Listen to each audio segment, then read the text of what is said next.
Je célèbre ta bonté et ta fidélité.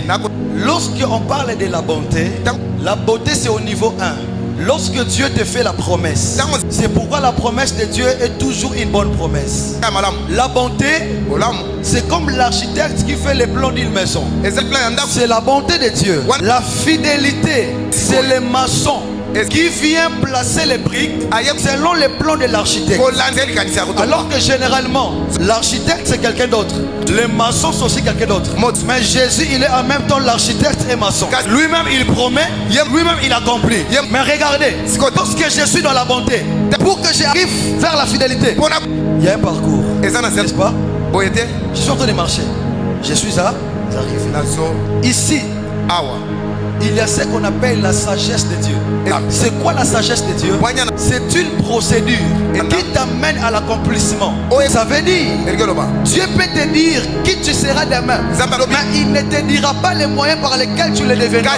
C'est dans la sagesse. Ça veut dire, moi ma part c'est quoi?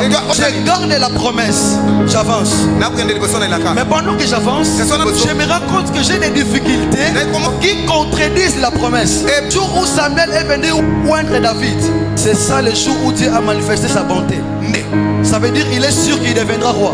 Il garde la promesse. Pendant qu'il avance, dans la sagesse de Dieu, il y a Goliath. Et quand Samuel est venu le oindre, il n'a pas parlé de Goliath. Donc il avance, Saoul veut le tuer. Mais Samuel n'a pas dit ça. C'est la sagesse. Et pendant qu'il avance, Nabal lui a refusé à manger. La prophétie n'a pas dit ça. Et la sagesse. C'est pas encore chez Joseph. Il a fait un songe qu'il est élevé. Et pendant qu'il avance, ses frères l'ont trahi. Mais dans les songes, il n'a pas vu ça. Pendant qu'il avance, il arrive dans la maison de Potiphar. Dans les songes, il n'a pas vu ça. C'est dans la sagesse de Dieu. Quand il avance, il se retrouve en prison. Dans les songes, il n'y en a pas. Dans la sagesse de Dieu. Parce que, avant que tu arrives dans la fidélité, Joseph, tu dois rencontrer les chansons. Et les chansons n'est pas dans les songes. Mais on ne les rencontre pas en dehors de la prison.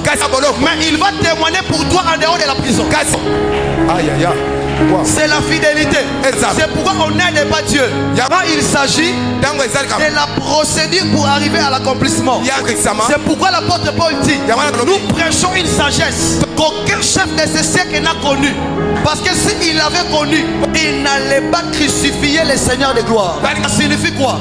Satan savait que Jésus est venu pour sauver l'humanité, mais il ne savait pas par quel moyen. Pour le diable, la croix était l'échec de Jésus. Mais dans la sagesse de Dieu, la croix c'est la victoire. Pour le diable, le combat que tu es en train de subir, il pense qu'il est en train de détruire. En réalité, il t'accompagne. Lorsque tu vas arriver ici, il est étonné. Il va arriver comment? Parce que Satan, c'est un garçon de course de Dieu, mais qui n'est pas payé. C'est pourquoi Habakkuk a dit, j'étais dans mon poste et Dieu me dit, écris la prophétie. Et cette prophétie marche vers son terme. Même si ça tarde, attends-la.